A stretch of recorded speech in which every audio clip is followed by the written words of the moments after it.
What's up, Game Changers, and welcome to the Game Changers Podcast. I'm your host, TJ, aka Mr. Game Changer, and I'm back with another episode. This is episode 73 of the Game Changers Podcast. Thank you. And I have a special guest, a very special guest. What they say, wound to the tomb. This is a person. Person I've been knowing since birth, really. Birth. Yeah. We grew up in the church together. We're church babies. We're PKs. Yeah. This is my best friend, Victoria Pope. Let's clap it up for her. She on the pod. Yo.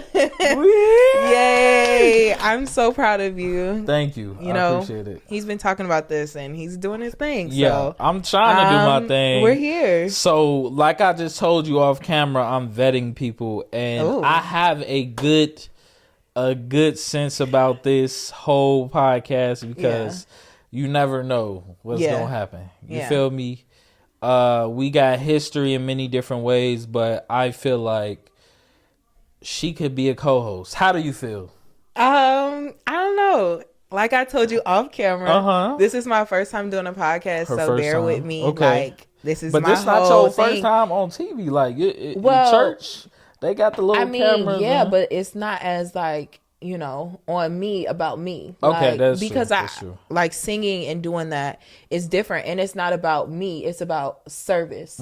So whereas this is a little bit more like, okay, this is TJ and Victoria doing something. Right. Yeah. So it's more like, okay, we're watching them. Yeah. And all of that. So they're watching right now. And I need to honestly, I need to get better at my introductions because you are a singer. You're a very good singer. She might give us a little 1-2 during this interview. We might do a duet. Who knows? Yo. Who knows? Listen. I really want to start off this pod not talking to this camera, but talking to the holy camera above. Oh my goodness. You see that right there? That's God's camera right there. And I really want to tell you, God, you crazy for what you did today. This is really like next to the flood. Like this is the second coming. It was snowing. Now we stay in Chicago, right? Yeah. It was snowing and then it was raining for the rest of the day. Right. It's snowing right now. I'm cool with the snow. God, that's what I was just about to say. You. Like this man over here, I love him and snow is. I'm like, come on now. I would rather take the rain, but that's because he think his winter little baby self. Like relax. yes. Because my body, me personally, like sometimes I need to feel cold air because I'm already warm. Yeah, but cold air and snow is two different things. Snow is just like people the cold and the beauty of the snow, it just go together. Yeah, it's real cute when it's on the grass, but when you start getting on the streets and people start driving stupid, because but if you live in Chicago, motherfuckers. Ooh, can I curse? Yes. Okay, motherfuckers can't drive, so it's just like. Come on now, like be for real. Like on my way here, you got people veering over and driving slow as all get out, and it's just like, come on, like I don't have time for this. So then you add the snow on top of that. It's just like, please. Yeah. So I get that. It's cute to look at, like if it's on the trees or on the grass or whatever, but like keep it off the streets. Let's not do too much. And clearly, it's trying to do too much right now. I get that, but God. Please don't ever do what you did today. It was nasty out there. I'm going on my lunch break. I'm trying to get me a little 6-inch sub sandwich from Subway. I get out the car. I can't wear boots because I'm a counselor. I got on the dress shoes. I'm out here stepping. In the building. Yes, we're both. I'm a teacher. Some form of educator. That's why I need to get better at my introduction. She's also a teacher. Well, I can explain that if you would like. But keep going. No. Finish what you're saying and I can explain that. God, just please don't do that. Because I thought the rapture was coming. I was like, I keep bumping this mic. Sorry, y'all. No, it's okay. You can just move it away from you a little bit. But it was just nasty, bro. I'm stepping in water, snow. Yeah. I'm almost slipping. Like my dress shoes are not helping. Yeah, no. Because they slippery by themselves. Yeah. So I don't know. God, please, just either give us snow or rain. I don't want both. I don't want both. I'm very serious about that because I was upset just looking at it, upset just walking outside. Like I'm looking at snow on the ground, it's nice, but it's raining. Right. I shouldn't need an umbrella when it's like snow. Okay. Like, and if the weather get too cold, it might freeze. It Right. It might and that's freeze that what water. and I really hope, like, for real. That's what I really don't like about snow, because it's like when you know it's finna snow, that means it's cold enough and it'll get down, and now it's nighttime, so it's gonna be freezing temperatures. And I mean, unless God, you trying to work a miracle that I don't have to go to work tomorrow and see my kids, I think we could keep it. So Please, please. I just really don't want it. Like, I feel like we could really do without all of it. Yes. But if anything, I would take rain, because rain is still it still has hotter weather where it's not something that becomes detrimental, unless it's like a thunderstorm or like a flood or something like that. I just don't like getting wet for no reason. Like, I get in the pool, I'm playing basketball, that's cool. But I don't like walking outside and just getting wet, bro. Yeah. Like, for no reason. Now I feel like I have to take a shower. When I get home. Like, sometimes, you ain't had a long day. It was probably half a day. Maybe you don't. Maybe you don't get in the shower. You feel? I'm not saying I don't shower every day, but it's some days where you get home, you tired. You feel me? You ain't really do too much, so you don't feel like you got to get in the shower. Right. But when it rain, now I have to get in the shower. Yeah. Like, I have to wash myself. For sure. But teacher, so you're a teacher. Go into that real quick before we go into these topics. Okay, so I'm a second grade teacher. This is my second year. I have my bachelor's and master's in early childhood education. And one of the smartest people I know, for sure. For sure. That's why I said this gonna work for real. Yeah. This gonna work for real. Okay. But yeah, that's just a little tidbit, out here. Y'all don't need to know where I work at, because weird. But no, because people do that, and then they call your job and be like, "Oh, she did such and such and such and such." Like, you in my business, don't do that. Ooh, yeah. If I become a co-host, they'll understand, like, my personality can be very like, ooh. Okay, I got but then it's also like, I'm nice, but I also have like a little moment where it just be like, it's a little too for it. So yeah, listen. What she's saying, y'all can stand on business, just don't be in her oh business. my babe. Okay, y'all can stand on business all day. I know that's the little the new word phrase, but stand on your business, not mine. But respectfully, hey y'all. Okay. So we gonna get right into football. I know you watch some highlights, but I'm gonna make this quick.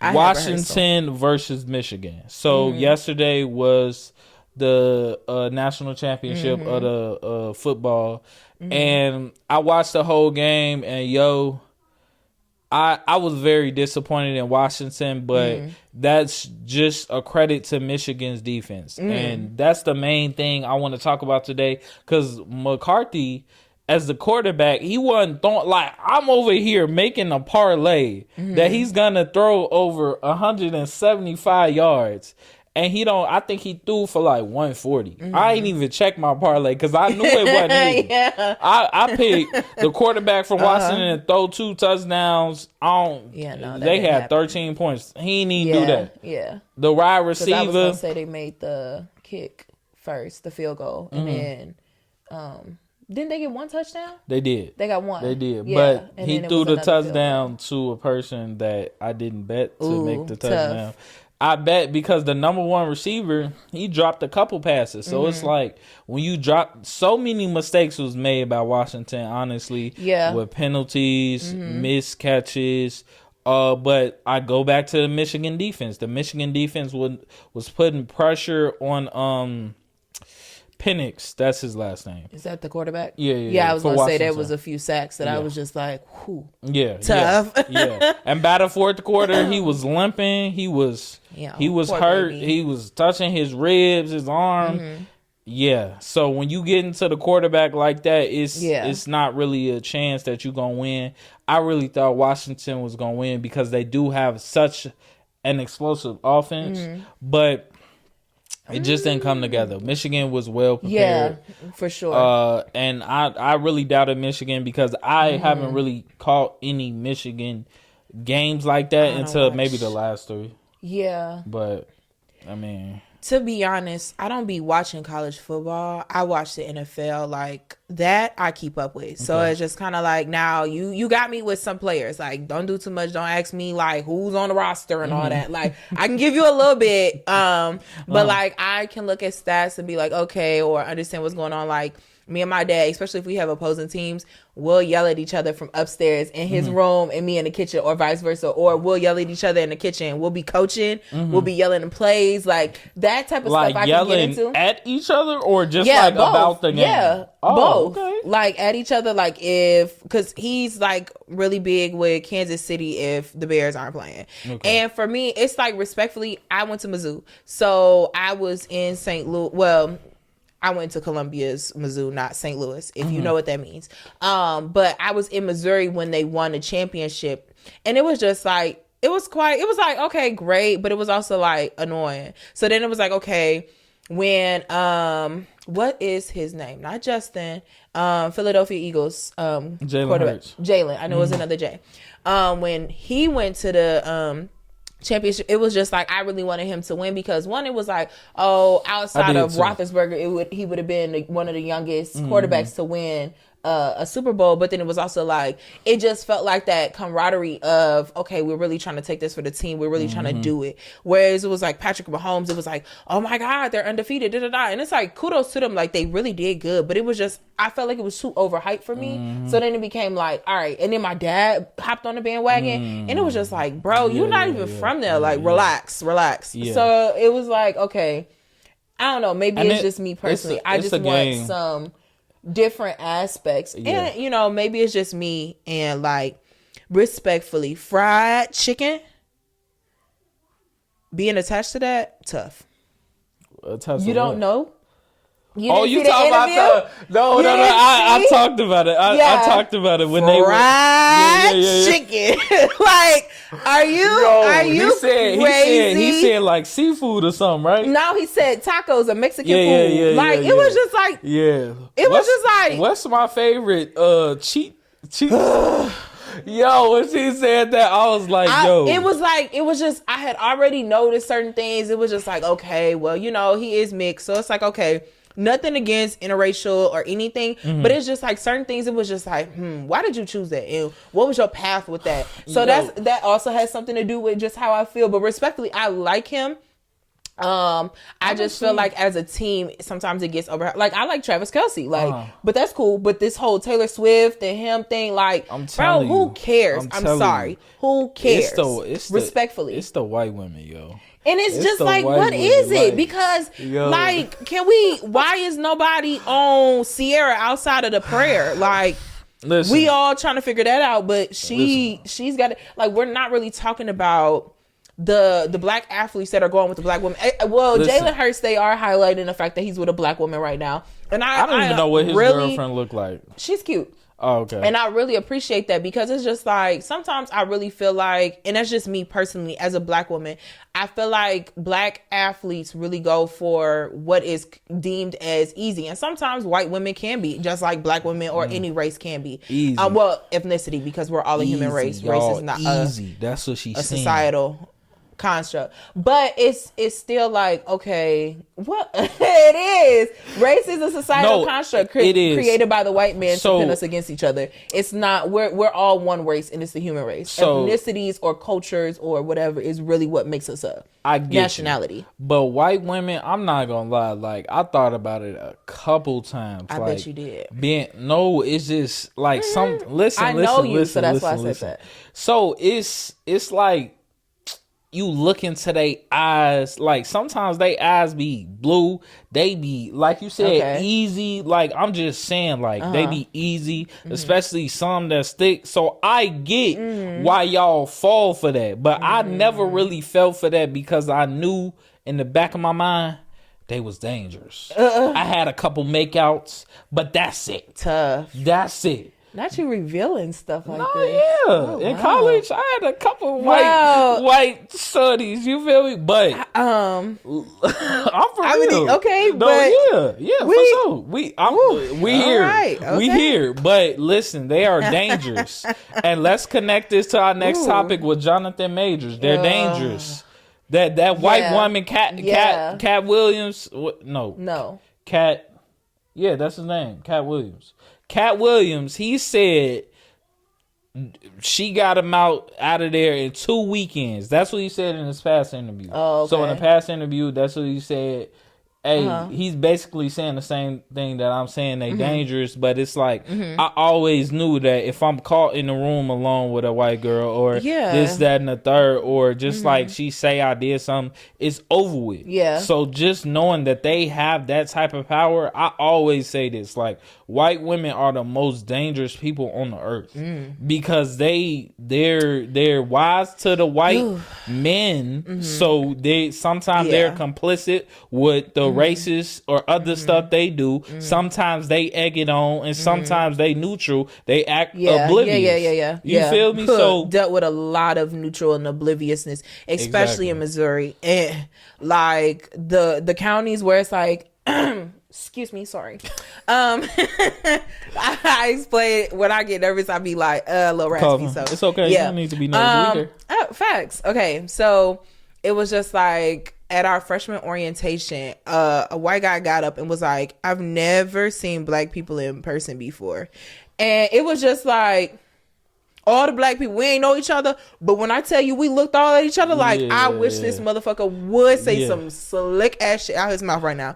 But he kept it, but it was just like, what gave you the audacity? And in your mind, you thought that made sense. Like, you thought you were really like eating. Like, oh, I just want y'all to know this is my experience and I feel proud now that I, been around it. And it's just like, or within education, like, I say it was 2.5 black girls in our cohort because one was from Naperville and she had some issues identifying herself and her ethnicity. You see what this country did to us? I feel like she rejected it a lot because of where she grew up around and what she deemed. So it was a lot of. She had a lot of attention and like negative energy towards me, and I ain't do nothing to the girl. My mentor was like, try to talk to her, try to do what I tried, and she was just like not receiving it. But that's neither here nor there. Like experiencing, like I got asked, do you prefer to be called African American or black? And respectfully, I appreciated them asking me that because it was dealing with a book and we were talking about race, ethnicities. But it was just like, whoa. Or like understanding what Juneteenth was. Like anything that had to do with black people, it was like they was looking at me and the other girl who was from Casey. Shout out to Casey, girl. Love you, girl. So it was just like, or it was just a lot of cognitive dissonance of understanding what it's like, one, to be black, two, or African American, if that's what you identify as, or any other ethnicities within black. But to really just unpack that and deal with that. And then thinking about where we were working with Title I schools, which if you don't know what that means is majority poverty-ish, or like not necessarily like all students are, but like a lot of times a lot more kids are offered like free and reduced lunch or free lunch. Not everybody. But so it's like a lot of those spaces are African American or Hispanic or minorities. So it's like you're imagining these white women that have not experienced that and then going in to teach about it. And then you got to talk about that with them as far as classroom management and what goes into that and all of those things. These white teachers, white female teachers. It's the savior complex that they have, that it's like, oh, I'm gonna save all the black kids and all the Hispanic kids, and they're gonna succeed. It's like, no, Bookie, you can't only do so much. And babes, if you don't have the classroom management, you're going to struggle. So I don't know who that was for, but that was for you. But getting back to Jonathan Majors, facts, though, let's go with his white woman. We going from white woman to white woman. So basically, Jonathan Majors is like, we know that he got convicted guilty for I think it was assault, but I don't know what grade of assault it was. But I just know that basically in those terms, he got charged for defending himself. So in the little interview that he just did on ABC, he was basically saying that he's innocent and he wants to work again. And I get why he did that interview, to, you know, boost his image up a little bit more, you know, get some movie roles, because he's a great actor. And I think he was done bogus, because the girl was arrested for assaulting him, but she was not charged, which is crazy as I was watching this little interview. But one thing I want to bring up, how do you feel about him calling, because he asked the white woman to be Coretta Scott, but he also in the interview said, the interview lady was like, what do you think about Megan Good being here on your side? And he was like, he took a little pause. He was like, she's my Coretta. I have so much to say about I'm this. like, no, he did not just say that again. Yo. But it's like, what? How do you feel about that? Like, let me start with one. I feel like the social construct of that is that I feel like he said Coretta Scott, and who else was? Oh, Michelle Obama. And I feel like what he means by that personally is that we deal with stuff behind closed doors. You be my first lady. You be the politically correct. You stand behind me. You do what I need you to do. You stand out for me. You don't embarrass me in public. But we can talk about stuff in private, because I'm pretty sure, I'm pretty sure Martin Luther King cheated on Coretta Scott King with a white woman. Yeah, it's documented. It's documented. And I know if Coretta is anything like me, she got down in that house, in that home. She didn't show out. I don't mean she had to fight him, but I'm pretty sure she had some choice of words for him. And I feel like, but she handled that so elegantly in public, because one, it's just like, as a woman, I commend her, because it's like, you showing yourself out or showing your ass is not really going to change the situation.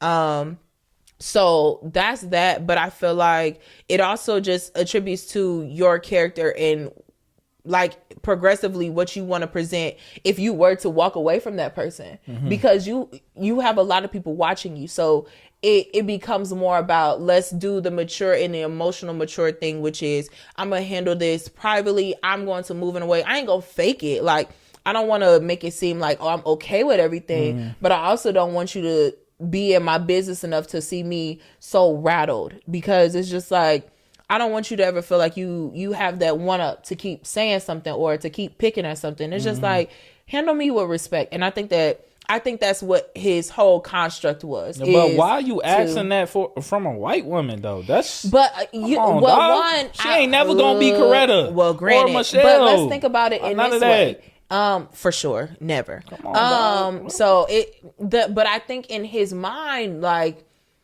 I think he wants to move in certain ways that they kind of did. Oh, and so he looking at himself as king. Not in that way, like, but I'm saying, like the cheating aspect, because it was brought up in that interview that the girl saw a message in his phone, and it was like, I can't wait to see, or something like, I want to see you, or whatever. And as a woman, and understanding that, and have been through some things, I feel like sometimes, and I think she was drunk, because I'm pretty sure they were intoxicated. Being through some things, when you see that and you see that emotional trauma, like, sometimes I've been like, your emotional response is to be aggressive instead of shying away. Not saying that it's okay. Okay.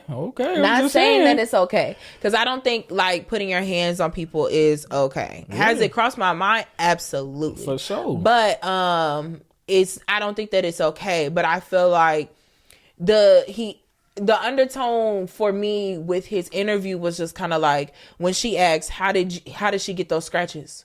Well, I don't know, for her peace, I hope we find out. Like, what you mean for her peace? Like, in my head, it was just like, okay, for a part of it, you own that you got out of hand. Just own the other part that you took that phone out her hand. Like, you still were aggressive in that part. Like, just say, like, I get it. Like, kind of with how I felt like with seeing the Draymond Green. Like, you might have meant to hurt, but not in that specific way. Right. So but I think if I'm pulling the phone back from you and you being aggressive with me first, some things may happen. Like her finger, something was wrong with her finger. Right. Yeah, something gonna get scuffed up if I'm trying to pull my property back. But from why? you. But my thing is this: why are you pulling the property back if you felt like what's the purpose? Because quite frankly, Don't all you take have to my do phone. But see, what's that undertone? Because that's what I'm saying. It's that psychological thing. Like, as a woman, if I just seen some stuff in your phone, don't snatch that phone out of my hand, because now we really got a problem. No. She snatched the phone first. Right, because she saw the message. That's what it's coming off like for me. Right. So if right. it So don't now matter. I want to know what's in that phone. So no. I want to see what's in that phone. But I'm not condoning that. It don't matter what you see in his phone. You don't have the right to snatch it away from me. If it was vice versa, that's what I mean. Okay, like understood. when we get in this area of because I feel like we get in the area of, hey, men and women should be equal in every aspect.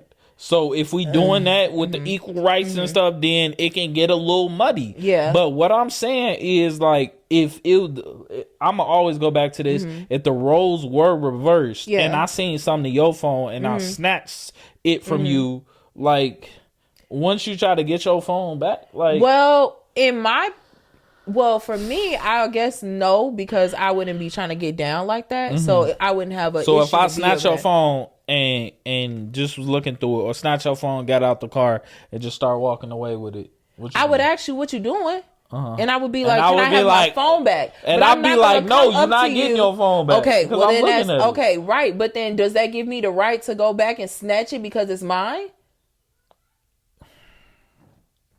If that's what we're playing on. How I'm gonna get my phone back?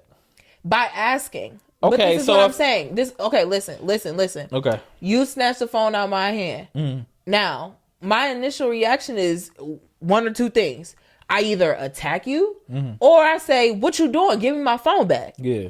Now, I've given you that cue that I'm letting you know what I'm looking for, what I want, what's going on. That's it. Now, you say no.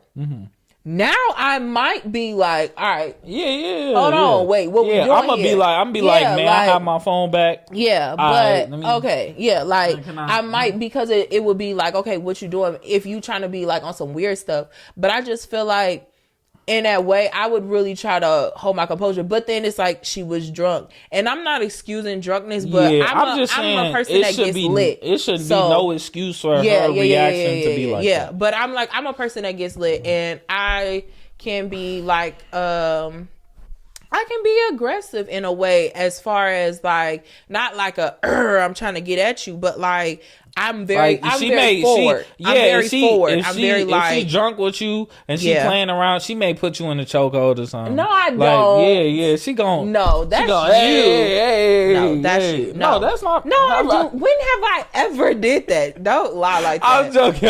But no, but it's just more like I'm more forward with my words. Like I'm very straightforward, cut blunt. Like okay, and it's like if it's a what's up moment, like I'm like, what's up? Like, what are we doing here? So your thought process of thinking things through is a lot less now when you're in.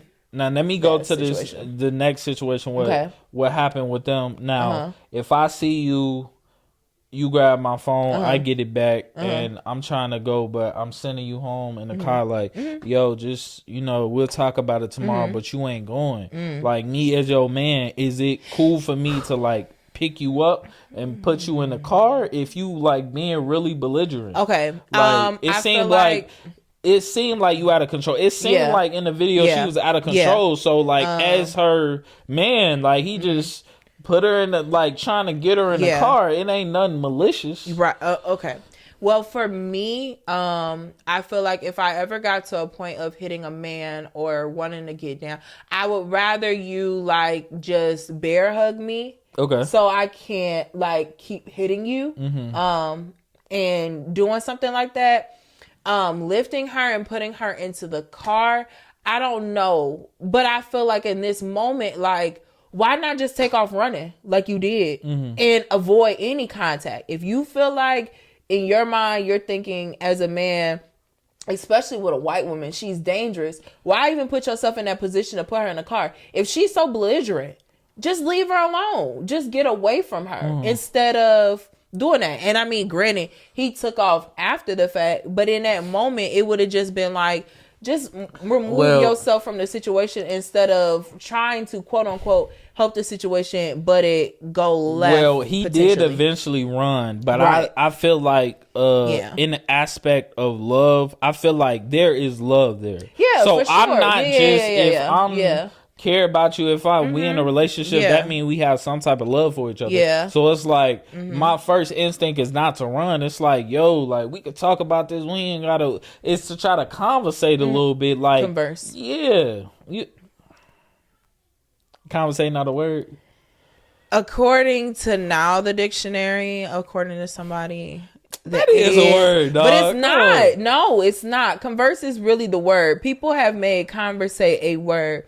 But it was not originally a word. Conversate. It's not. That's not the correct conjugate of Black how to people say do like it. to do that. Yes, like make it's up words. not. But now it is a word because of how popular it is and being used. Like finna is now in like some dictionaries. That doesn't mean that it was really a word, but we use it and we've now made it a word. So that's kind of how like conversate is. But continue. Okay, sorry. Converse. Yes. But yeah, that's all what I'm saying. If I'm in that situation, my first thought is not to run to converse with her, try to calm her down, you know, being her like I'm right here, like you know, I ain't going nowhere, baby. But don't worry about that. But you know, but I feel like it wasn't in a position where he knew he was right for it, because I think if you were in an argument where you knew that you weren't doing anything crazy, you might be able to receive that a little bit better. But I think because he was doing some foul stuff. And playing with her emotions, it was more so about, I need you to get away from me and I need this to be handled calmly, instead of, I love you, baby, like I want you to calm down and let's talk about this and let's be in that moment. Because when you get caught up in the act, you're not unless you're a narcissist, because there's a lot of those, you're not really trying to calm me down in the way that should be like done for real. Because a lot of narcissists do that to like psychologically get you, or lie or cry or do all that bullshit. Baby. Yeah. But been there, done some people say it was Megan Good, the text. So if that's Megan Good in my phone, you think she should have still got mad like that? Like that's Megan Good. Yeah. So that's Megan Good. Please. That's Megan Good. But you're Jonathan Majors. No. But you're Jonathan Majors. Look. If you seen the text, I don't give a it probably was. So it was like, okay, no. Listen. If Megan Good, I'm not talking about cheating. That is Megan cheating. Good. No. Let's wait. No. Cheating is any form of text. Emotional aspect. You're thinking of sex, and that's what a lot what people fail with cheating. No, I'm saying I'm talking about the everything text. that you can't tell your partner allegedly, what you're doing. No, allegedly the text was, can't wait to see you. That's can't not wait cheating. to see your ass for what? What you mean? For a movie premiere, lunch? No, you never know. No, she knew what it was, and we all knew what it was, and that's why she reacted the way that she reacted. See, don't play in that. Can't wait to see you. From Megan Good? No, this is my friend. We ain't seen each other in a minute. It's many ways you can Well, go. let me put it like this. She wouldn't have reacted the way that she did if there wasn't other aspects. I will say that. Right. Yeah, we both agreed that she was drunk. Yes. But But it's also like, think about it in this way. 9 times out of 10, when a woman is reacting, she's reacting off of a past experience. Whether you did it or whether somebody else did it. Past trauma. Yes. So It's giving that there was some past trauma there, sober, that she knew about. So drunk her was like, "Oh, you ready to fuck around and find out?" And you gonna do that while we around each other? And you got the nerve to have somebody texting you, and to like, for me, it's like, if you're gonna cheat, be smart about it. Like, at this point, because you're disrespectful in the end, so you better be a smart one, because like, if I find out, it's a wrap. So you a little tipsy. You don't know what the conversation is. You just look over and see. I'm going to confront him. Somebody can't wait to see you. That's it. Who you going to see and when you going to see him? No emojis. No emojis. Can't wait to see you. No. That's it. For what? For what? You can't wait to see us? Nah, this my friend. We going to lunch tomorrow. I told you about it, right? Look, that's my response. What's your response to that? Okay. Then we talked about it. All right. Can't wait to see you. Cool. Because we can do that. Like, we have that relationship where we'll be like, oh, you know, besties, whatever. We say certain things that, like, it might come off a little bit weird to somebody else, but we both know that there's no aspect with it. Yeah. But it's like, that's something that has to be established. Like, I'm pretty sure it wasn't always comfortable for your partner dealing with getting back to that trauma with point me. You said. And like having a conversation or those different things. So it's like you have to have those type of conversations to make her feel secure with what you got going on, but your actions also has to follow it.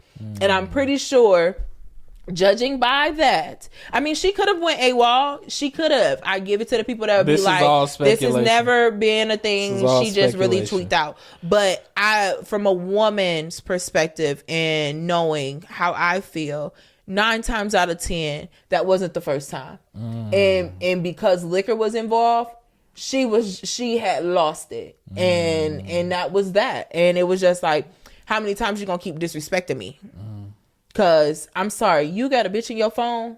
It's a wrap for me. Like, especially now, like younger me, I've been cheated on and I've taken a person back, and it was out of trying to hope that they were mature, or, you know, the whole stories of, oh, like, you know, we're gonna get it together. And it wasn't like instant, cause like he had to really try to like regain my trust, even though he never really did. But it's still like, it's a lot. But before we get too deep into that, that don't tell me that this happened before. How she responded just tell me this girl is a little crazy. No, she's chasing me down the street. No, yeah, no, that shit was like crazy. When I seen she was runner. That's not telling me something happened. That's telling me this girl is crazy. Yes. I forgot about that part as far as this part of the explanation. Like, I'm just talking about from the car part. Wow. Now the running after him. The car part. She's everything. Wild. Because it definitely gave, I got to get my lick back or something like, no, we finna talk about this stuff. But for me, it's like, if you're avoiding me in conflict, especially when I'm, drunk, I feel like, no, I don't want you to walk away from me. Like, I'm definitely going to pull you back and be like, no, like, do not walk away from me. And not in a aggressive way, but like, please, like, don't walk away. Because I really want to talk about this. And then when you pull me back, I'm like, nah.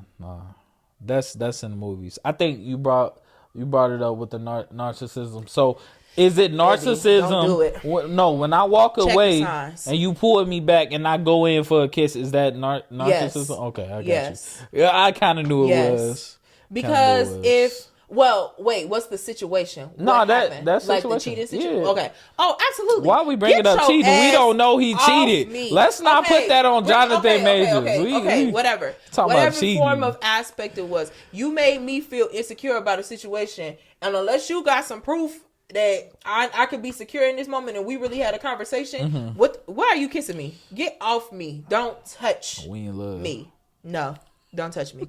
I'm gonna ask you to turn around and have a conversation. Okay. But you're love bombing now. You're trying to hug me and you're trying to make me feel I'm hearing that word in real time.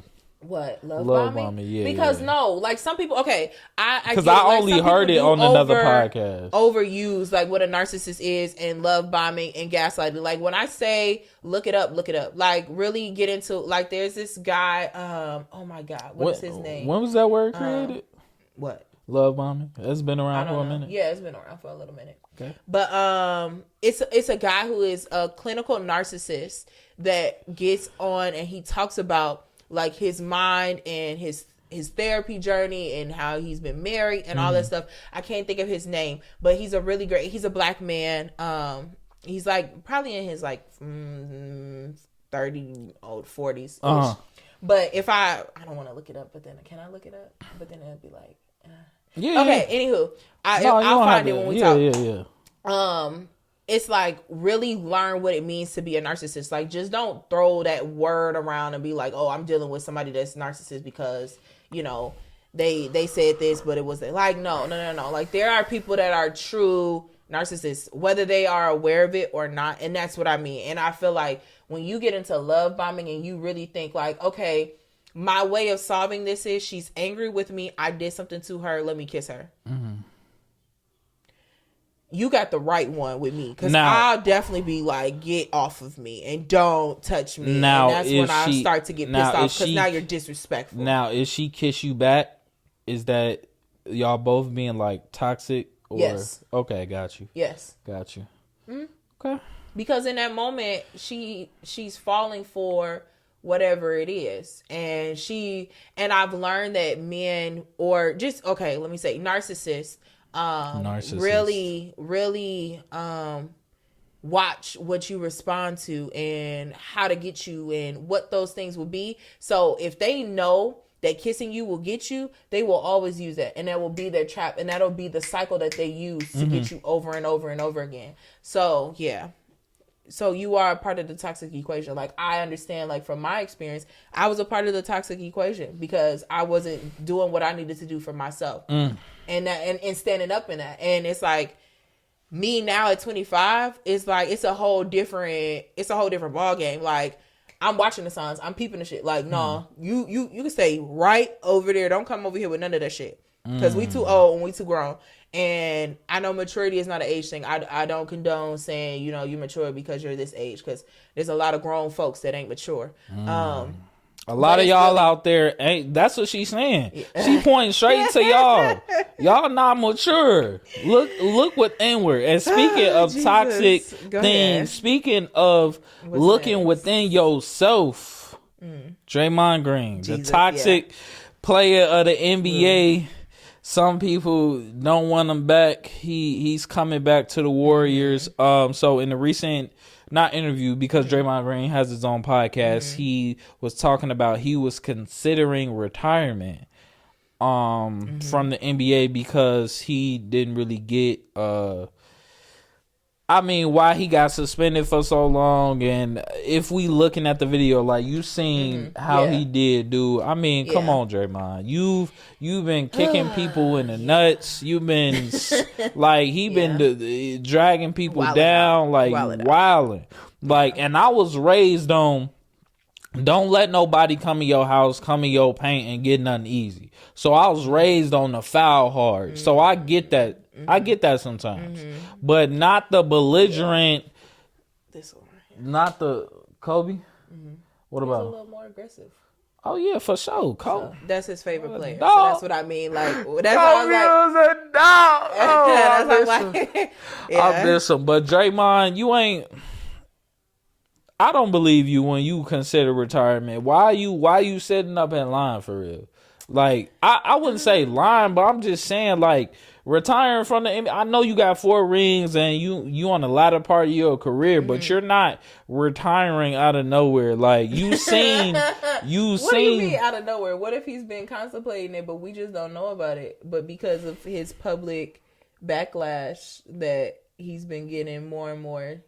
Okay, so let me not put the mental health aspect on the back burner. Okay. So he could have been thinking that, he could have been, considering that, talking to his wife, all that. So I don't put that past him. I just know that he's seen all these players, Carmelo, D Wade, get failware tours. Haslam. Okay. You feel me? I feel like if he's gonna go out, he's gonna go out right. So considerations for retirement, I give it to you, Draymond. You probably considered it, but I don't think you were really going to do it. Yeah. And he said, Steve Curry talked to him and they both cried, and it's a whole thing. But after like seeing the video, it was unnecessary, bro. Yeah. It looked like me freshman year of high school. Like, I remember I elbowed a teammate because he was hacking me. He was, and that's kind of looked like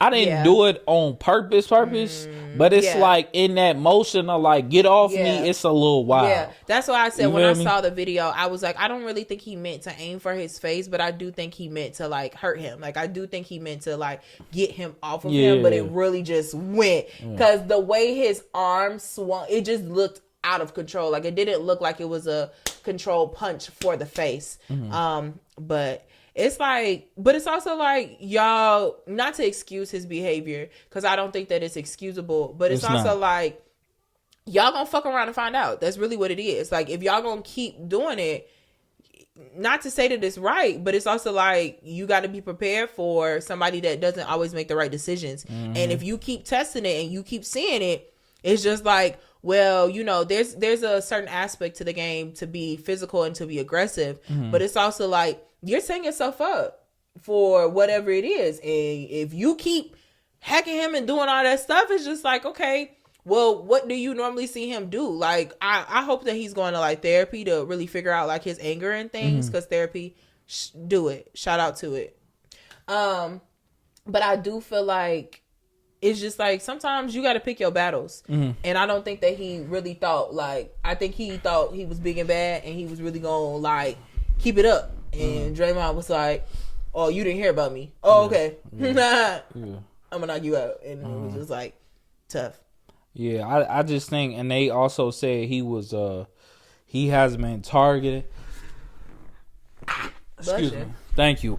He has been targeting like foreign players. Ooh. So he put Rudy Gobert in the chokehold. He punched this dude. So it's like, you say F around and find out.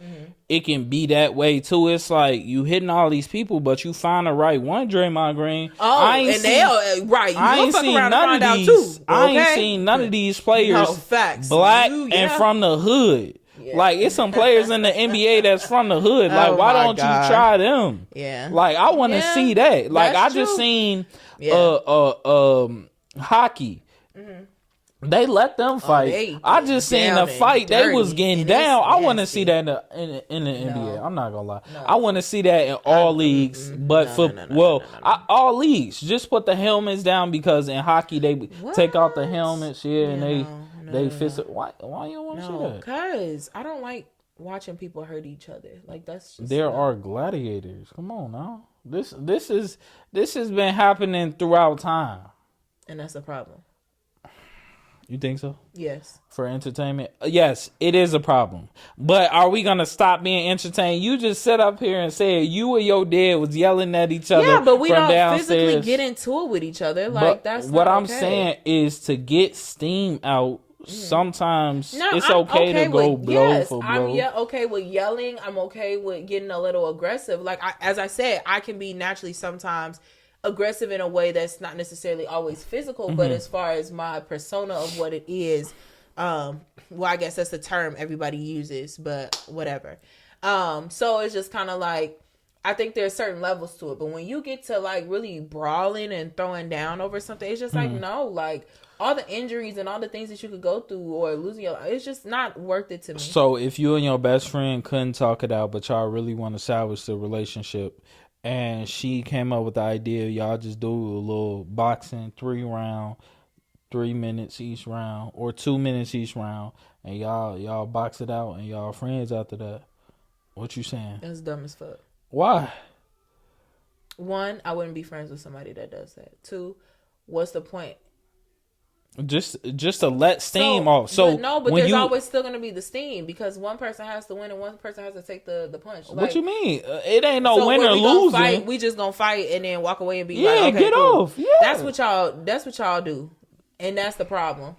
Y'all literally fight each other, be best friends, and then be like, oh, he snaked me out again, or y'all be cool again. But it just be like, it's just real weird, like how y'all run with the dynamic. Whereas like for me and my best friend, one, she's the nicest person on the planet. She would never. And it's just like, it's weird. Like, why would I want to fight you? Like, if I'm if not saying all men do it, but I'm saying Right, sometimes I'm not saying that it's either. like that though. Yeah. Sometimes it's like, you just okay, really want to duke it out, and Yeah. that's fine. And but that's you fine want for to other keep people, the not me. you want to keep the friendship though. But it's like, No, it's not worth it. what you did is like, so you don't think it's ever worth I it feel to like go, if you- go to if- fisticuffs?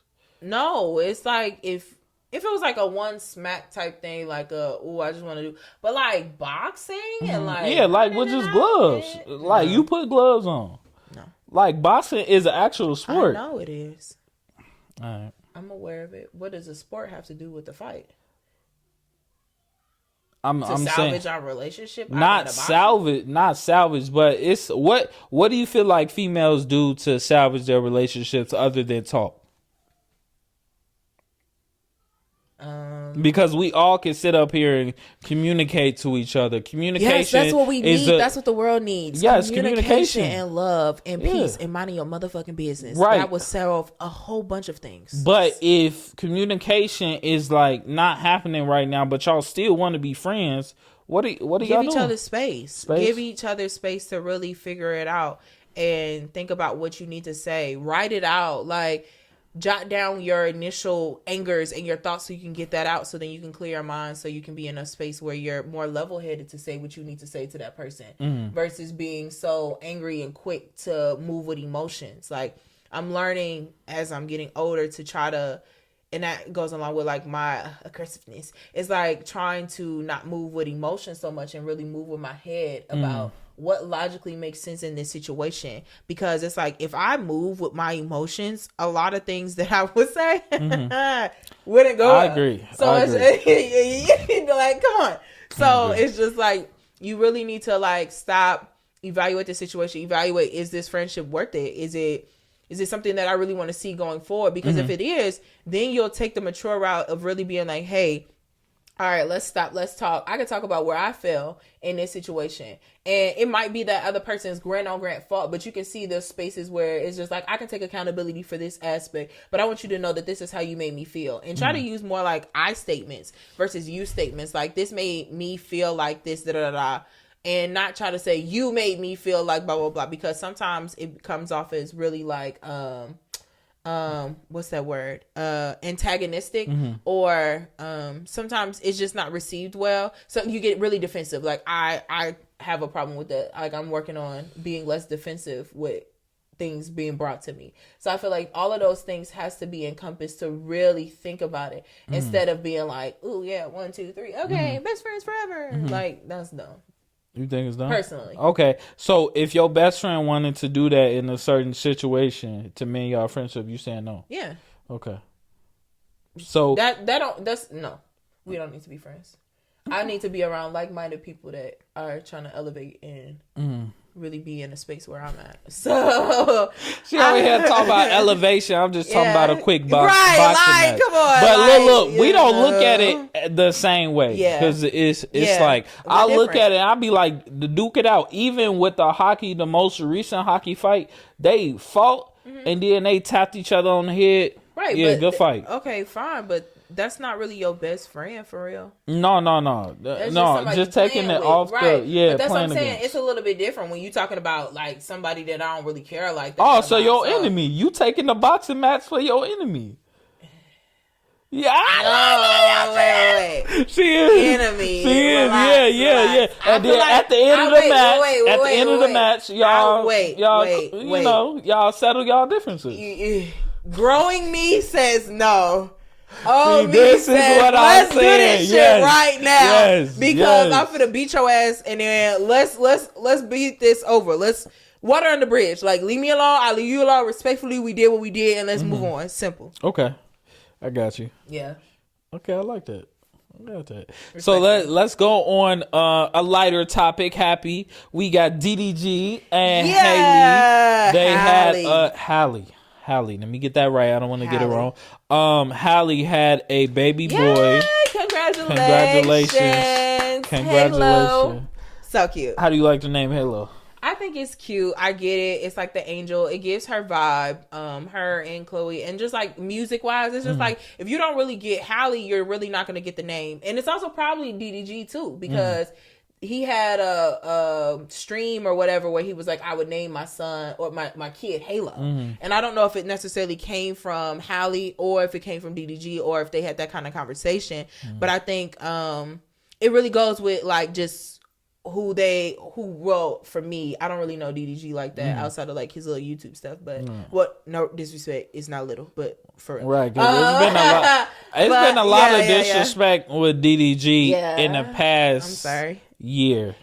Black people, we just be like little, but no, I don't mean by that. It's just it has been like it's been a lot of females that have said that DDG is not the person for him. Why you thinking about having a baby for? I wasn't necessarily as like ecstatic that she was with DDG, but I mean, I'm sorry. What does that mean? Cause it's just like, if she was with, if I name an actor or a singer right now that ladies love, that's the one. No, like who? Like. Let's go with a poppin'. What's his name? Damson. Oh, so. Okay. Damson. The one that dated Lori Hart. Okay. I'm just saying a male figure that is liked by the female masses. No, but it's not even it didn't have anything to do with me liking or disliking him. It was just like I didn't really know his vibe like that, and I felt like Halley she's an Aries, so it's like she gives the raw and she gives a little sister team because we definitely get down about our big sisters. But I think I was just hoping that it doesn't turn into a situation where it becomes, oh, I'm publicly humiliated. We going through the YouTube couple issues and all that type of thing. Like I would have rather. So it's the YouTube stigma thing. Yeah, I would have rather it been more because like there was one relationship that he was in. I forget the girl's name, but it was really like Ruby public. Rose. Yeah. And it was another girl before that too. That I think it started with a K. Oh yeah. And you remember, like that was so much, and it was just so much. And I was like, I don't want that for her. I don't want that for Halley. Like if you gonna be with her DDG, wipe her. Like, do not. I can't necessarily say that Halley is the best person because I don't know her personally, but it's just like the vibe that she gives off gives. I'm really here for you. It's giving. I'm trying to like help you heal, be in this good space. So it's like treat her that way and treat her with respect and all of this stuff instead of, it becoming a whole brand. And it's like her elevation and all this stuff. I don't want it to be tainted because I dealt with a dude on YouTube and does streaming and does all of, and I mean he does music or whatever, but it's also like your image is not necessarily as like, as or not clean? Even just image, no, just her persona. She just really gives really like nice and fun and whatever. Like she seems like she can get down and hold her own if she needs to, but it's also like I don't want to. She kind of reminds me of my best friend, like very kind, very sweet, very like soft spoken, ha ha ha. But then it's like people think that they can take advantage of her because she's so nice and she's so sweet and whatever. But then she's grown in a space where she's like, no, you're not gonna speak to me like that. Whereas like back in the day, it was just like, oh no, you're not finna speak to her and I'm gonna intervene because she was too nice to do that. And I feel like that's kind of where she gives off. Whereas DDG is kind of like, he's kind of like what. It's just it's not giving as much care. It's giving. We need to lead that in 2023. It's giving. It's 2024 giving already. So sorry. No, we need to throw that back. We need to take it and throw that back into 2023. No more. It's giving, lady. Please. No. Okay, so DDG. I watch a lot of his videos. So that's what I'm saying. Like I don't know him like that. Right. So let me speak from a perspective. I don't know him either. But from watching hours and hours of his content, he has definitely grown a lot. And in the past 2 years, he has shown that he's a great man. Now he does tactics that gives his like people followers. So it was something he did with a mermaid. like when the Little Mermaid was out, it was something he did and people didn't really like it, but it was like for joke and for a clout. But I'm pretty sure, because literally on all these YouTube videos, them in Dubai, I seen it, them somewhere exotic, I think it was Jamaica or something, like in every YouTube video, she right there next to him. So these little antics she doing, I'm pretty sure he's saying, she like, knows about hey, him. I'ma do this. I would hope he will run that by her. And now he has a whole child with her. Right. I love that video of him singing. And she just in his face, like, so interested in his singing. I think, and I don't know Halley like that. I've never seen as much content about her as I've seen with DGG. But when I look at that one video, I'm like, ladies, this is what we want. Like, we want like that type of interest, that type of smile, that laugh. Like if I was a jealous person, I would be jealous of DGG right now. I'm like, Haley, that's the girl. Like, I would love to be her man for real. So that's just how I look at it. I think that and when I look at these relationships, I don't really judge unless we see a video or unless we see a case restraining order. That's when I really get a little bit judgy. But like, it ain't been no speculation other than they pregnancy. They were, I think, wasn't there like a cheating speculation? It was a cheating speculation, and she was real quiet about it. Ruby Rose said it, and she even responded. She was quiet, but she responded in a way like these or some girls, because it was Ruby Rose. Ruby Rose came out and said some messages, but none of that ended up being true. And he was like, DDG was like, this girl crazy, and I'm like, what's happening? You know, so that's another thing that was just kind of like, you get caught up in the drama with other people, and that's what I was like, I don't want that for her. Like, it was just like, dang, like, I know that's, even if wasn't true, but that's gonna come with anybody though. Well, if you got a crazy ex that's going online, no. I'm saying anybody. I'm not saying everybody, but anybody that has that past experience. If they ex just decided one day they see you and your new girl happy and they hating, they may come up, make up some stuff. Like, you can make up anything, alter photos and all that. So it's like, why wouldn't I come out and say nothing to give me publicity and also bring their relationship down, see if I can turn this that? Yeah, and that was very immature of her. But I feel like, you know, I don't like, I'm a very private person, but I'm also not. Like, I'm okay with having conversations with my friends and letting them know, like, hey, okay, this might be going on in my life. Like, if something new starts, or if I'm excited about something, like, I might talk to my sister about it, or like my cousin, or you, like, if we're having conversations and stuff like that. But I feel like when you start going to social media and you posting stuff and you getting into stuff and you spilling your business and all that stuff, like, nah, like, if we're talking about our relationship on a public platform, first of all, we both need to give consent to that. We both need to be on the same page with that. And I feel like when you start getting out there and you start putting stuff there and it becomes like a drama field, and it's just kind of like, well, it comes with the territory. It's like, no, like, there's plenty of famous couples that are together that have probably been through things, but it's never made it to the internet. Right, and but nowadays it do come with the territory. It but don't, not it no. But he was. Shouldn't. But what I'm saying is, one thing that you did say, he never talked about him and how you say it, Halley's relationship. It was just on that rumor. So he came out and said a whole bunch of stuff. He made a video, like, he was he's a content creator. Right. Yeah. Like, he started from college and he's been doing this for so many years. So he knows what to do to get the likes, what to do to get his videos up. He's very intelligent. So in none of that did he say, me and my girl this, we going through this. Like, it's never been that. I'm not saying that he did that, but I'm just saying the fact that it made it to the internet in some form of way, because you're so internet. Like, nowadays it's like that though. You gotta adjust to the times though. Sometimes it be like that though. And that's the problem. But we're talking to people. Who we talking to then? We're not talking to the 21-year-olds. We're not talking to the 18-year-olds. Who are we talking to? The people our age? We must be talking about them, because the people younger than us, they're on. Well, she's younger than us. She's 23. DGG is our age. Okay, but that's what I said. She's younger than us. But what I'm saying is he was brought up in that light. So people that's brought up in that light, it's gonna be a lot of more people that's brought up. I'm brought up in this light. I'm putting out this platform every single week. So when you just have to roll with what comes with this. And she understand, like, my thing is she ain't never came out and said, DDG, I don't like this. She ain't never gave a little hint on public platform, but you can't say that she's not said that to him.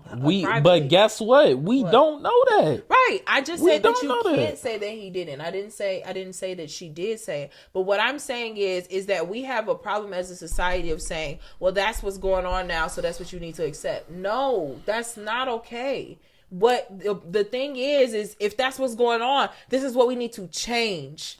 That's what needs to be said. We need to stop conforming into what isn't okay. Because if you think that it's not okay, then why keep saying, okay, well, that's all right, whatever. That's like saying, I'll take it to the extreme. Like, your mama beats on you. Well, okay, well, that's what I grew up with, so that's okay, you know? But it's like, no, that's not okay. And it's like, okay, well, I just got to sit and deal with it. Or you can get up and leave and do whatever you got to do. You might struggle. You might fight. You might have to figure it out. You might go somewhere that you might not be as comfortable with. But as long as you stay complacent in that space, you will allow it to be okay, even if you feel like it's not okay. That's the problem with racism. That's the problem with how we address women and how they dress, how we deal with men and black on black crime, police brutality, all of that stuff. A lot of it is, well, that's just the way the world works. So what I'm saying, stop doing that. What I'm saying is, if it was a problem with her, she would have, okay, we don't know if she responded, but there would have been no more videos from DDG or responses. But the back and forth, we can't say that because he's a grown ass man. He can make his own decisions and decide what she's asking. But they have a baby now. So, do you know how many people disrespect their baby mothers? That's not what I'm You're saying hoping is that he has good intentions on, if she says, let's not do this or let's stop this, he will do it because she asked him to. Yes. Right. But that's what I'm saying. So if you come to your boyfriend and he don't stop, you're having a baby with him even though he don't stop? If you make the decision to have a baby, yes. My baby ain't got shit to do with him. Yo, that's crazy. That's crazy. What do you mean? No. If she's already pregnant, you gonna say I'm gonna abort the baby because my baby daddy did We this? don't know when she started being pregnant. Let's say she's not probably pregnant. Late March, early April when he posted that thing because of the timeline of pregnancy. But yes, you giving me the timeline? You sure? That was the timeline where he posted that with Ruby April Rose. 1st? No, the fake picture. Well, it wasn't fake probably, but he did an April Fool's post where it was like, it was a pregnancy, what's that called? Ultrasound. And it was like, can't wait to be your dad or something like that. And he posted that, but she was actually pregnant then. Okay. So that's what I was talking about. I'm just saying that behind the scenes, we don't know what she's saying, but at the same time, it would have shown in his actions. Like, if you love somebody, it is shown in your actions. Yes. All I'm saying is, I feel like, and this is my opinion, I feel like she understands the world where he comes from. And she also sees the money that's bringing in. I'm not saying that that's the reason they're together, but I'm saying that is a huge plus, and she is super understanding. In my opinion, she looks like a girl that's super understanding of her boyfriend. Now, I've seen lives of her and her sister where she ain't taking none. I've seen her talk like, oh, I ain't never seen her talk like that. So I think that she can get there. Yeah. But I'm saying that everything DDG is doing, she's okay with. That's my opinion. Everything that he has done to this point, I'm not saying in a relationship, private, none of that, but I'm talking about public. The things I'm saying, my opinion is he's come to her and said, hey, this what I'm gonna do. This is untrue. You cool? And I'm pretty sure she has had some agreement with that. Because if she didn't, I think that because the level of all agreement, I have to agree to disagree with you on that one. I want you to go watch the videos of them in Dubai. I love her laugh. But exactly, go watch the videos. It's what they put out. They don't put out everything. So that's what I'm saying. Let's just agree to disagree. I don't feel like I just want you. I'm not saying everything. I'm saying what you're saying. I'm saying everything that he's putting out. I receive what you're saying. So I want you to go watch the video. I'm fine with it. I will go watch them. That's no problem. You're saying not everything, but some things that's being put in these videos, it's like a day in the life. Like, if I did it a day in life of myself, of course I would have to edit some things out. But this is what we're doing all day. So it's like, just to see that, I'm like, yo, like, it ain't no way that he continuously put stuff out and she said, like, she may say something about it and they have a conversation, but it's never, don't do that, and he continues to do that. I don't think he does that. Okay. I will say continuously might help you in this aspect as far as the continuous part, but I feel like we still don't know for sure. And I think sometimes we don't. I was just giving my opinion. I think just think about it in a relationship. When your partner lets you know something that bothers them, you give them grace to figure it out sometimes, and you give them a couple chances. So it's like, I wouldn't say there was a never part. It was just probably a more soft way of handling it, or a more mature way, instead of it being like an emotional outlast, or we're not together anymore, or I don't want to have your baby, or whatever. It was just more so we can have a mature conversation where I'm telling you, hey, I really don't appreciate this and I don't like this. So I understand that this might go along with your brand or whatever, but can we move away from this?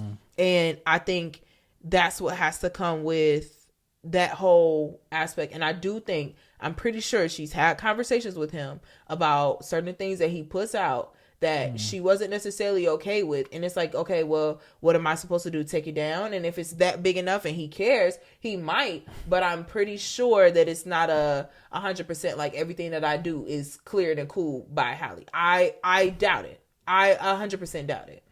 I'm not saying that everything he puts out is opposed by her, but I'm saying little trinkets of things that might, trigger her, or she might not want to be on the camera at a moment, or she might not want this to be said. Like, I'm pretty sure, how they make the funny, they be like, oh, Daryl. Like, I'm pretty sure she's had some moments where she's like, no, Daryl, don't say that. Don't put that out there. Don't post that. Don't do that, because, right. So that's what I'm saying. Like, some things, and it might have been after the fact that he posted it. And it's just like, well, it's there now, and we've had the conversation, so I know what to do going forward.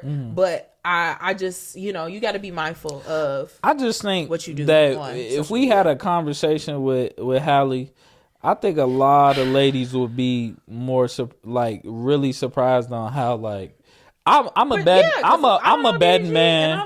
And I bet that she's 10 times the woman people think she is. Like, I will keep referring back to that video. The way she was looking at him, I'm like, nah.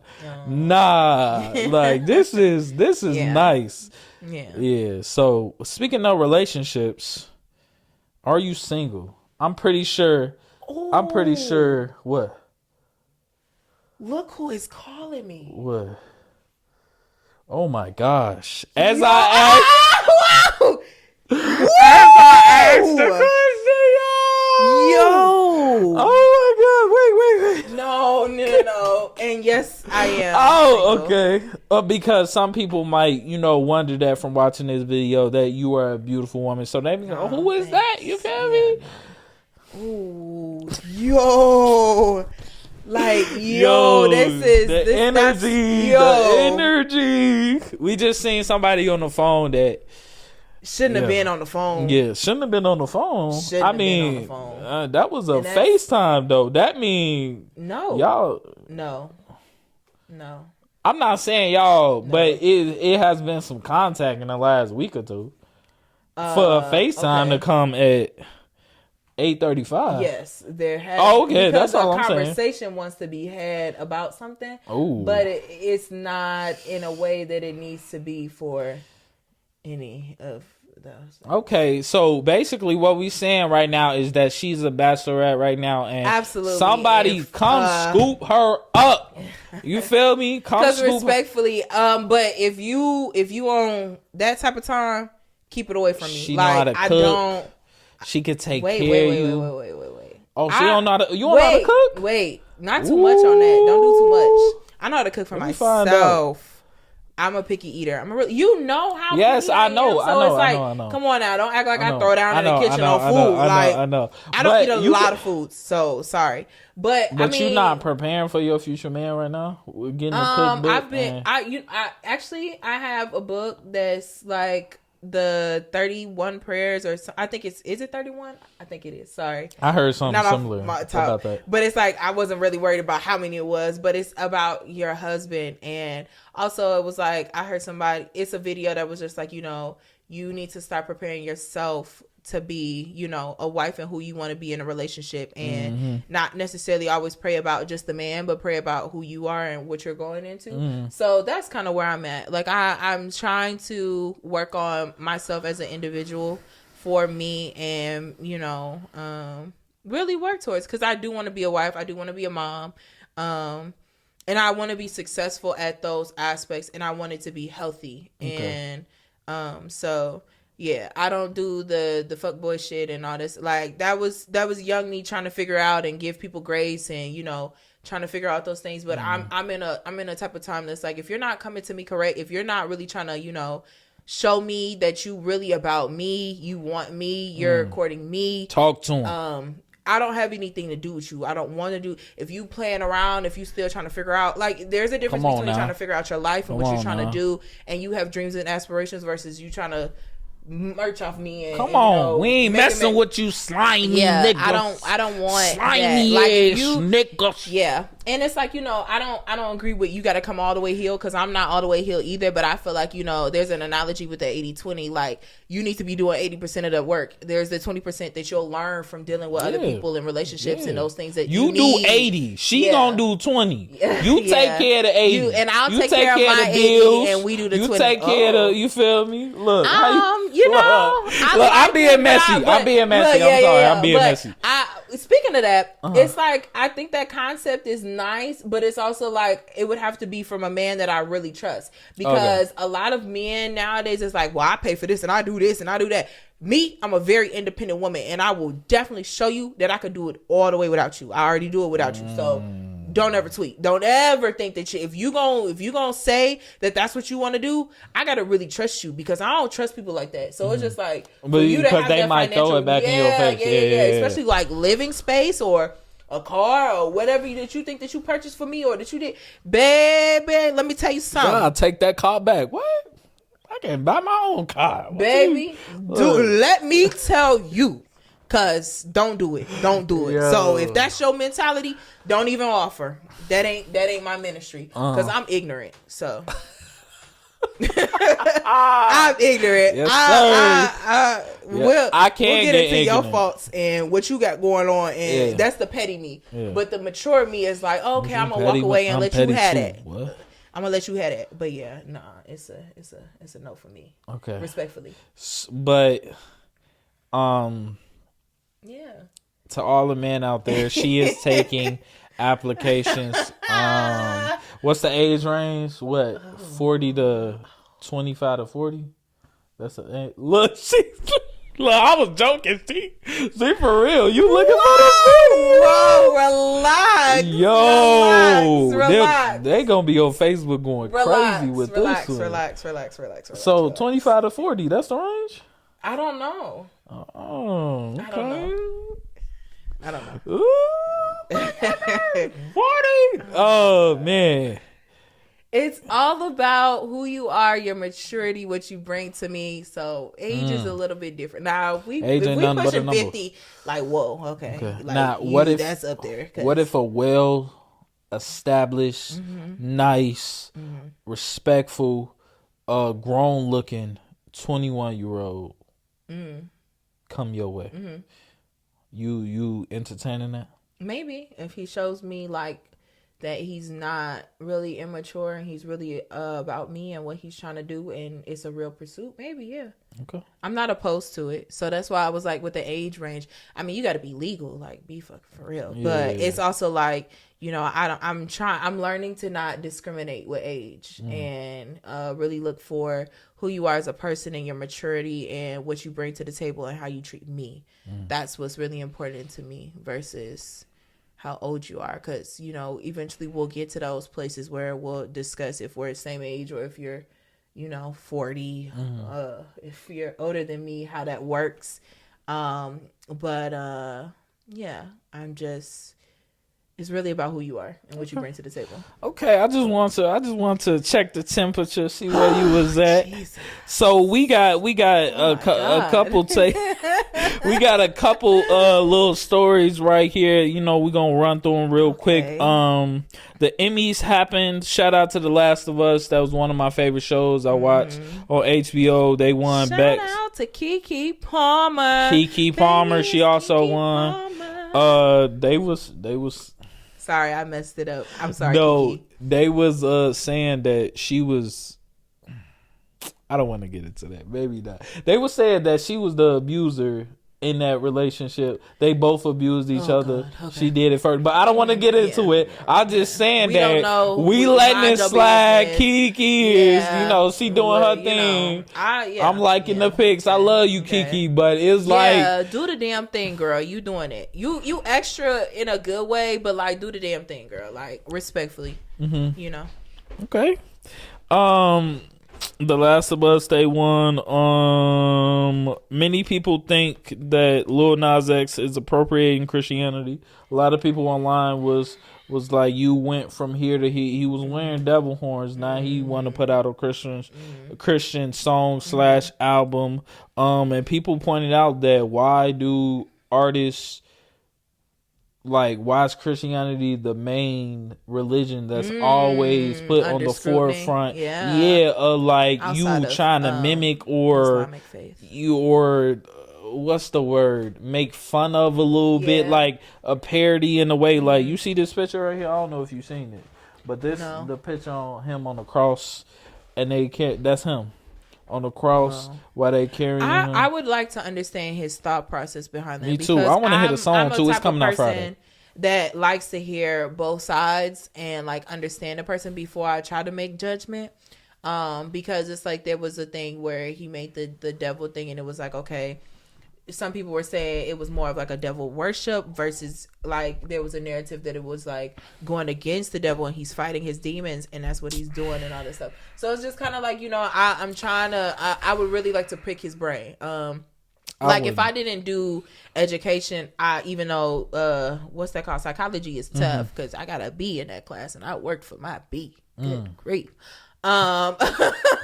But I do want to understand why people think the way that they do and why they do what they do, and to understand it, because sometimes, you know, we might be interpreting things in a way that, you know, because we see it on the surface level, we don't really understand it. But I mean, granted, it could not be that deep. It could be like I just think I'm Jesus and I can do whatever I want, or I think I'm Satan and I can do whatever I want. Like, it could be like that, but I do want to understand what's going through his mind that he feels like it's okay to post these things, and what type of messages is he trying to send, because clearly something is really big on his spirit with whatever is going on to really be so forefront with what he's doing right now. All I gotta say is, if this video / song is crazy and is demeaning the religion, be careful out here. Actions have consequences. Yeah, for sure. Some Christians may catch you in the street. Come on, stay prayed up. Stay prayed Christians, up.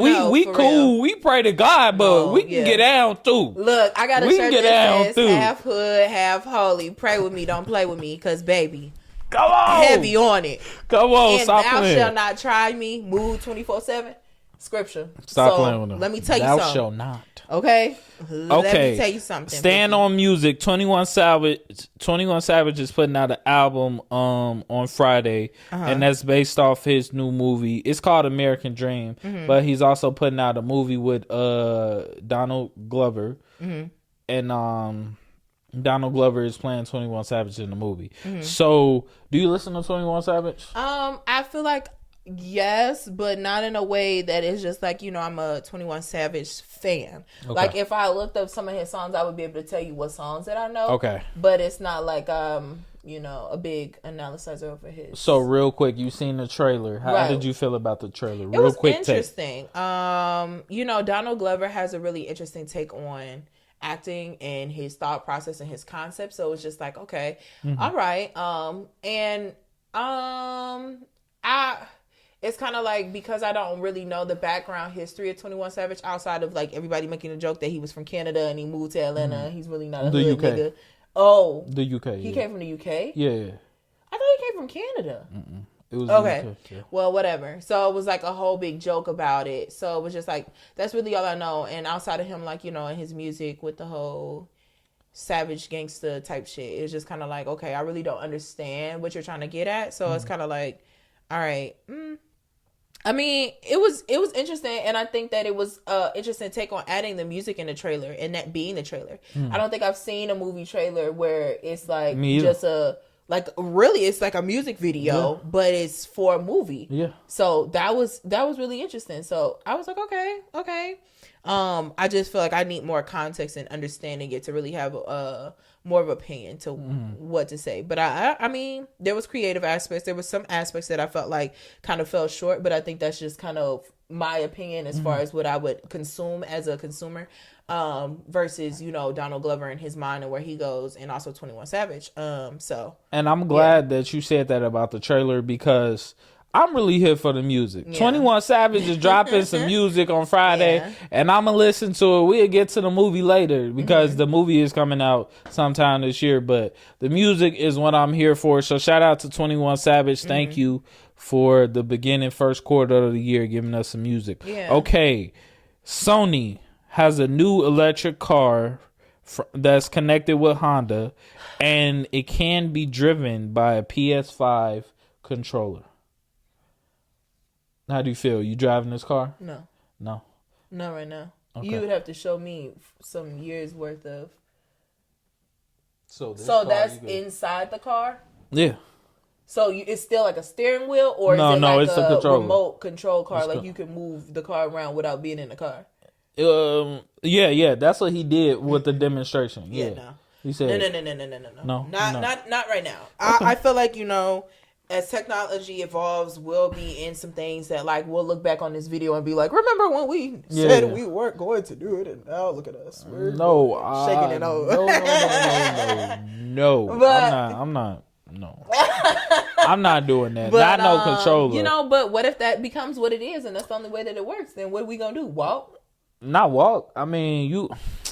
Like, think about it. Like, okay, if that becomes the only way, then I'm going to be one of those people that conserve things from this modern day, what we living in right now. I'm going to have a car that runs on gas in my garage somewhere or in my second home and be driving that. But you would hope that they have parts for that still. Because when you start messing with cars and things get old and all this stuff, and you need repairs, and what you gonna do? It's only gonna work for you and last as long as it can. But once it's out, it's out. So that's what I'm saying. Like, imagine thinking like people that would have never thought of getting on social media or computers or having a cell phone or all those things, or like, the stuff that we have that is so normal for us. So would you agree that I would have to adjust to the times? Yes, but in good aspects, because I know what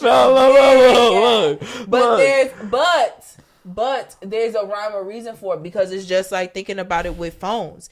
How does it affect our retinas? How are we going to be when we get older? How are our necks and our backs going to be? How is our mental stability going to be? Thinking about how much we rely on our phones for Google and all. Like, whereas for some people like that, like you seen that gif where, or that picture where it's like, an old person be like, did you hop on I-57 or I-55 north? And it'd be like, I don't know. I just used my Apple Maps. That's me. Whereas my dad, he's like, and I got off on I-57 north, and then I did this, and then I did, we travel up this way, and then, and I'd be like, my nigga, just tell me what it's Give me the address. Just send me the address. Put it in my phone. Upgrade my car and put the compass, the map part. I got the compass, but Update that. Yeah. How about that? Because I ain't got it for you. Like you get to saying street names. It's like I know some, but you gotta give me some landmarks. So yeah. Okay, so the last thing, the man that attacked the judge. You seen that video? Oh my God! Did you see his video saying he was sorry? That's not him. That wasn't him? No. Oh, was that a parody? Yo, I just happened to glance. Sorry. That has wait. That has been on the social media Rolodex for years. I just glanced at it. Yeah. I didn't know. Somebody had put it and I was like, oh. But no, I saw they put him in that. Yes. And they said. And he was wild for that. Look what they said. Out he's schizophrenic and bipolar and has been off medication since his arrest makes me upset. Oh, okay. Yeah. But then respectfully, I'm glad, and I talked to somebody about this. I'm like, I'm glad they didn't shoot him because it was a white woman, and I'm so glad they didn't do that because that is such a prone thing that I hate. It's just like y'all again say with you white women, them wiggers that shoot and stab and do all the police all the wrong way, but a black man do something, and here we go. And it's nice to know, even though it's like, it's unfortunate for him, but it's like mental health is also a African American thing. Like it's not just a white, off the range, deranged child situation. Yeah. Because I have a really big feeling with that, especially because I'm a teacher and school shootings rebuke it in the name of Jesus. But it's just like, or anything. The white kids at your school be? I don't have a lot of those. But I'm just saying, like, just kids in general and just like doing that, like it's really scary. And I really hate that, like, now it's like, oh, we put the label, oh, he has mental health, oh, he has this, but for the white people, but for black people, oh, he was just aggressive, oh, he was just doing this. Like, no, like, let's get to the bottom of why people do what they do and really think about what they're doing. And if this is true, it's just like, okay, it makes a lot of sense. Like, that's what you get, white lady. That's what you get, yo. Come on, dog. Who, Nikki? Shout out to Nicki Minaj. Shout out to Nicki Minaj. I'm not a bard, but I like Nicki. We Nicki Minaj fans. Nikki, if you want to come on the Game Changers podcast, hey, if y'all like my sign, let me know something. What's that boy name that she just went on podcast or stream? What's his name? Kai. Yeah. Maybe one day, Yeah, maybe. I mean, if I'm doing, I'm not really. If you try to get, I'm definitely gonna get my numbers up, but I don't know if I'm gonna be doing it to the extent that he doing it. Well, yeah. Like he had Nikki on there twerking, like we gonna be talking. You feel me? But no, granted, it's just the platform and the entertainment. So yeah. But I appreciate you for coming on. It was a great episode. How do you feel? I like this. Okay. It's okay. So it's a little weird as far as like when I watch it, I think about like how is it natural for you to like talk to people like this on camera and know that they're not sitting there? Mm-hmm. So when I watch this back, it's gonna be like, whoa, this was me. Like, what is this? But it was also like sometimes. It was natural because one, I know you and we're friends, and literally we grew like from womb, like mothers was pregnant at the same time. Mm-hmm. We popped out and we've been locked in ever since.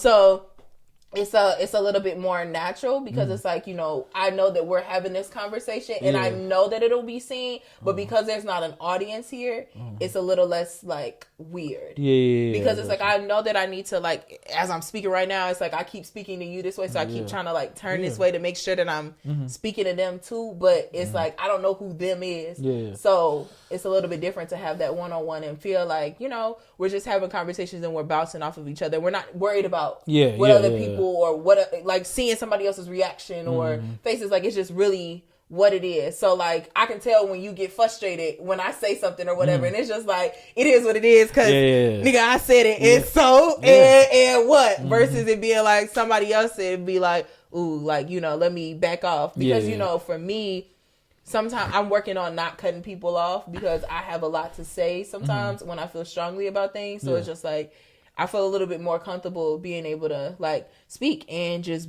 be open and talk. And that's a good kudos to you that you don't, like, as a host, and this is your podcast, you don't make the person feel like they can't, veer off or speak, Yeah, and you know, yeah. it's I gotta want be y'all- cut to yeah. certain things, because then it becomes like, you know, really unnatural and uncomfortable. So I want kudos y'all to you to. on that. I would thank you. I want y'all to come up here, speak your mind, whatever Yeah. y'all want to talk about. Like I Yeah. said, you know, we can get up here, talk, discuss Yeah. all that. And shout out to them if you got to this point of the podcast. I No, appreciate for real, you. because It's- I ain't gonna lie, I ain't one of those people unless like I'm like Yeah. invested into Yeah, it. So yeah, it's for like sure, if you for made it, I rocks with you. Yeah. Real love. Thank you. Shout out to them. Yeah. Them, if you watching this right now, Jonathan Majors was done bogus. She's single. I don't know about all done bogus, but respectfully, I think there's some. I think there's a certain extent to it, but I do think that he needs to take responsibilities for certain did. things. It was given a little acting during that interview, like the emotion. I'm sorry, it was a little wasn't. hard. It was a little If I hard don't know for me. where these scars is coming from, what am I supposed to say? But then just genuinely say, ma'am, I just really don't know. Don't say That's it what in a theatrical, like. That's how he talk. No. That is how he talk. Okay, well, you don't know him like that. Like, I don't know it. We heard on the audio, though. When you see me outside, you would think, oh, okay. But if you see me at work and I'm talking to somebody that don't know me like that, they're not going to get this perception. They're going to on get the a audio, very he was different- talking the same way. Okay, well, still, I believe don't he know. talked like that in I don't real know. life. Well, if he I'm not does, gonna lie. I ain't gonna lie to you. If that's how he talk for real, it's slightly a little weird. It's slightly a little weird, just because it's like you're an actor, so it gives acting at all times. So I really want to know when you being for real with me and when you know putting on a show, because that to me is like okay. yeah. So basically, that's- what we saying, Jonathan Majors, if it don't work out with Megan Good. Oh no, Victoria, she over ma'am. here. No, She's sir. single. Yo, what? You don't think he attractive? That was hilarious. No disrespect, but I do not. One thing find before him we end too, attractive as far as I would date him or think. I think he's a very nice-looking black man, and he does what he needs to do. And shout out to the movies that he was in, and you know his acting. But respectfully, I didn't get the hype. Like, bro. Before we end. That's exactly what Cat Williams was saying. He was like, can we talk about that really quick? Yeah. Wait, I forgot about that. He was like, Cat when we Snap. start liking the big, small head, big chin, big nose, black niggas. But like, wait. Yo. Respectfully, even though I don't really know much about Cat Williams, I wanted to say this about him. Okay. I think because he grew up, if his story is like true about him being 13, not experiencing high school, not experiencing a lot of things, his way and how he handles people is a little bit different, because cognitively, when you don't have enough social interaction that is deemed normal for your age group and whatever, you will always be different from what the norm accepts. Because it made a lot of sense listening to him talk about it. It was just like, so psychologically you're in a different place than we are. Even though you've had arenas of people and you've been around tons of people, you still don't have those core things that like certain people get from experiences, especially in childhood, that translate into your adulthood and how you handle things, and how erratic sometimes it comes off of what he's saying and how he handles people. Because it's like, you know, some things he said like about Mrs. Harvey, because I can't think of her first name, but it was just like, damn, like you ain't have to come for the wives like that, like, you know. And he was like, I ain't talking about one, I'm talking about all 7 of them. I seen the pictures. God damn, I seen the pictures. They look like, ooh, they relax. look alike. Oh my they god, look alike. But it's just like, you know, respectfully, I think and like the whole drugs thing, because it's like sometimes when people are different, it comes off and they automatically assume it. And it's like, you know, he technically could be, but it's just like, he could be playing that he's not. But he could just be in that aspect of, if he was a child prodigy for real and he was really good at what he was, sometimes what is deemed normal is not necessarily his normal. And it might come off as off. Or, you know, a little bit different. So it's like, I receive him in a different way than I did before. Not that I didn't like him or anything, but it was just kind of like, I mean, I'm into comedy, but I'm not as far as like, you know, to speak on who he shouldn't have said and whatever. But I just wanted to put that out there about that, just being an educator and somebody that like really has to analyze the kid and really think about like who they are outside of their academic aspect. Like sometimes you really have to understand that your normal is not everybody's normal, and respectfully, just because they handle it in a way that you wouldn't handle it, it doesn't make it out of place or weird or, you know, I mean, sometimes he was very disrespectful with some of the comments that he made, but I think he was being petty because Shay was man. like, you know, you had a vendetta, you know, you was ready to come and speak about this, and he was like, no, I didn't. I'm like, well, yes, you did. You had emotions about it, and you wanted to clear your name. I think he wasn't disrespectful at all. I think he was. I do. The commentary wasn't necessarily necessary as far as like, I would pop Cedric's stomach. Like, he was like, if I see him right now, you didn't hear that part when he was like, I would pop his stomach. You steal like, my joke, and then we don't know petty. What's going on behind the scenes. Right, of course, I'm coming with smoke. If I know this, he said no. If you go low, I'm gonna go lower. I think that's not the way you go about it. Right. But I'm saying, like he said, 30 years of all of this. I've been taking all this information. People come to me and tell me information. No. Because I know I'm going to come out. So if I'm taking in this information and I know you done did this, that, and the third, no. Yeah. When I see you, it's up. That's what he said. When I see you, he said, I ain't been in the same building as Kevin Hart in 24 years. Oh, my goodness. Right. Come on. I mean, he's scared of me. But I Cedric like, scared of Yeah. He was like, you know, they got all this energy not in my face, but when I'm in a room, heads are down. And heads are down. And I'm like, you know, I would really like to see that, because it's just like interesting, because it's like if he really got that truth and he's slanging it, like, babe, I'm but then it's also like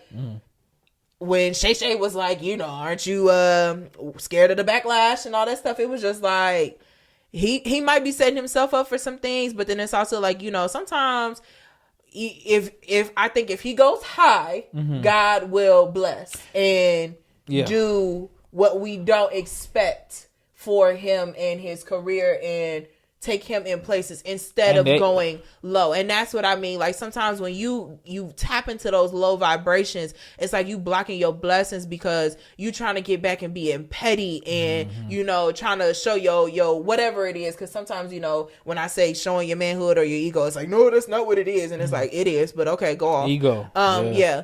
So it's just kind of like, you know, relax. Like, you know, just really like Cat Williams, for real.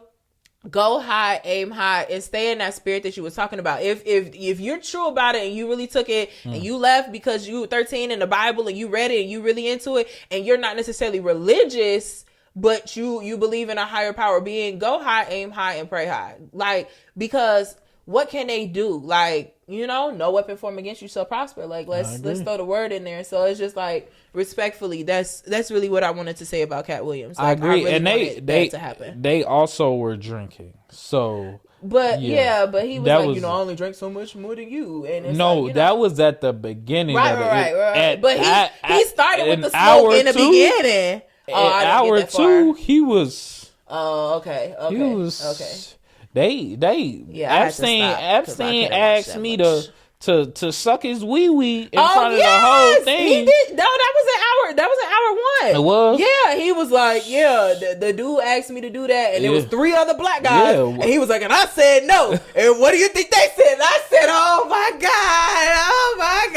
God. Yo. It was like, yo, relax. Yo. But yeah, like, respectfully, I just wanted to speak on that. Hey, if you have integrity for you. You ain't gotta get head to get the role. You feel me? Come on now. You know, and if that's your preference, like, respectfully, fine, you know, but just, you know, make good decisions. Oh, okay.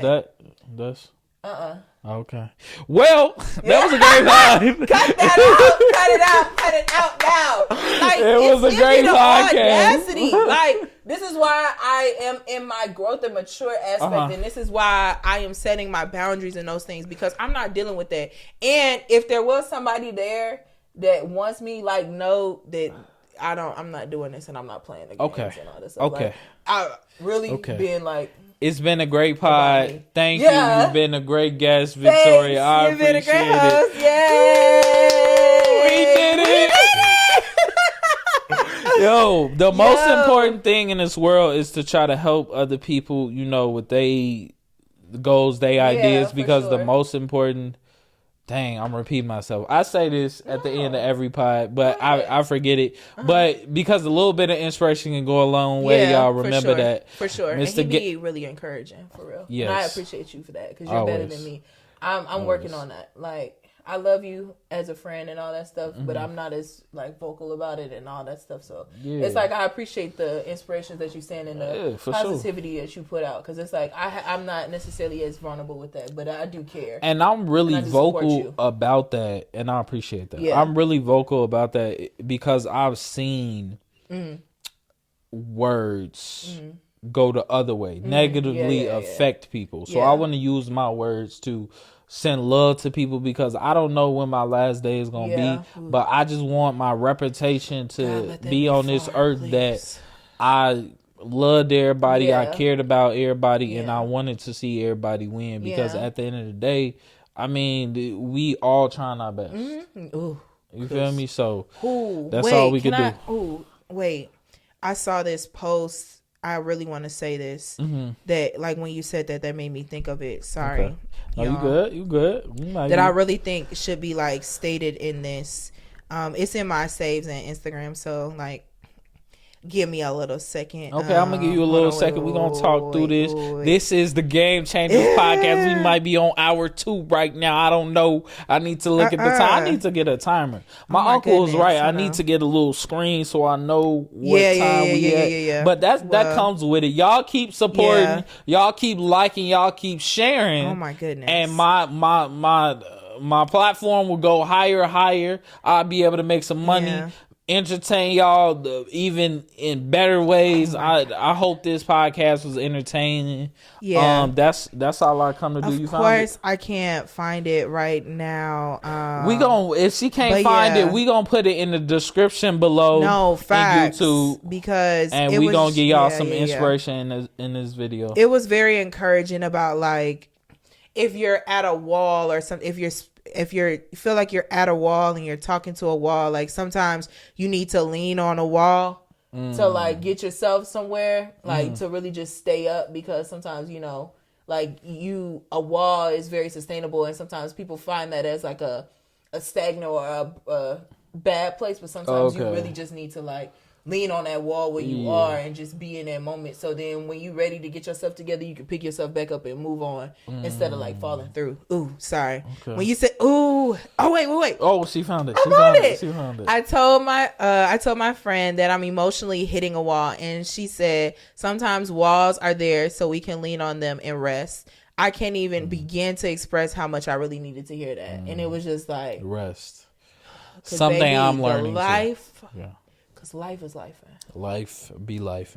So okay, that was it. I'm sorry. It's okay.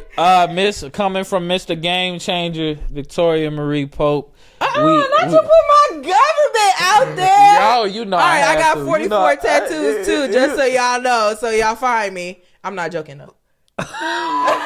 Wait, 45 come next Wednesday. Look. Since we put my business out there, I'm single. Man. My middle name. Where's that? Hey, listen, no, we not giving out that information. Mr. Game Changer, we signing out. Bye.